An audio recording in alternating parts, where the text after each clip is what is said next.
Hello everyone, কেমন আছো সবাই? আশা করছি ভালো আছো সবাই। আর আমরাও খুব ভালো আছি। তো দেখো এখন রেডি হয়ে নিয়েছি, যাব একটু কাছেই একটা মন্দির মানে ঘুরতে। তো অনেক দিন ধরে প্ল্যানিং করছিলাম আর কি, যাব কিন্তু যাওয়া হয়ে উঠছিল না। ফাইনালি আজকে সেই সুযোগটা হলো। আর আজকে তো সানডে, আর সানডে মানেই না একটু ঘুরতে যেতে ইচ্ছা করে। তো র্যাপিডো বুক করে নিয়েছিলাম আর গাড়িও চলে এসছে এখন। ফাইনালি গাড়িতে বসে পড়েছি।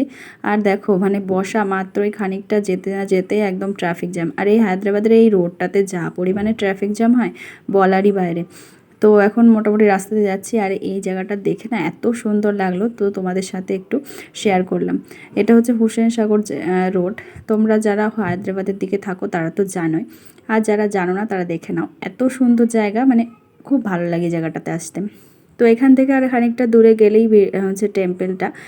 আমরা যাচ্ছি হচ্ছে কোথায় সেটাই তো বলা হয়নি, আসলে আমরা যাচ্ছি হচ্ছে বিড়লা টেম্পল। তো দেখো মানে মন্দির যাওয়ার রাস্তায় চলে এসেছি, অনেকটা উঁচুতে মন্দিরটা। তো হেঁটে হেঁটে আর কি যাচ্ছি। আর এবার একটা জিনিস কি বলো তো, মাম্মামও না হেঁটে হেঁটেই যাচ্ছে সাথে। অন্য কোথাও গেলে না ও কোলে কোলেই যায় আর কি, ওর বাবার কোলেই যায়, আমি তো সেরকম একটা কোলে নিই না। তো কিন্তু এবার দেখলাম একটু হেঁটে হেঁটে যাচ্ছে। আর কাছে অনেক মন্দির ছিল আশেপাশে, তো সেইগুলোই দেখতে দেখতে যাচ্ছিলো আর অনেক কিছু মানে কথা বলতে বলতে যাচ্ছিলো। তো দেখো ফাইনালি চলে এসছে মন্দিরে। আর মন্দিরেতে এত রেস্ট্রিকশন বলার মতো না। তো এখানে একদিকটাতে চপ্পল খোলার দেখলাম জায়গা আছে, তো ওখানেই চপ্পল খুলেছিলাম প্রথমে। তো আমরা তো জানতাম না কাউন্টারও আছে।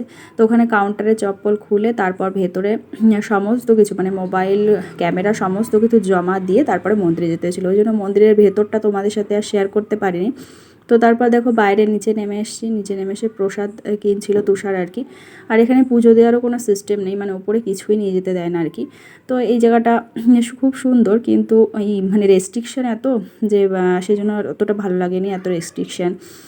এই এই পাশে একটা ছোট্ট মন্দির আছে, ওখানেই যা কিনেছিলাম প্রসাদ আর কি। মানে শুধু সেরকম পুজোও না, জাস্ট নারকেলটা ফাটিয়ে দিয়ে দিল আর কি।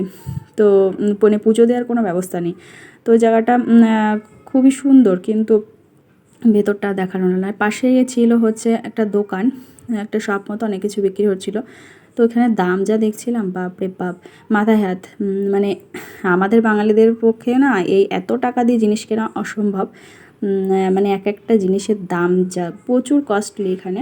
তো মামাম তারপর বায়না করছিলো একটু হচ্ছে জুস খাবে, তো ওর জন্য ম্যাঙ্গো জুস নিয়ে আসা হয়েছে।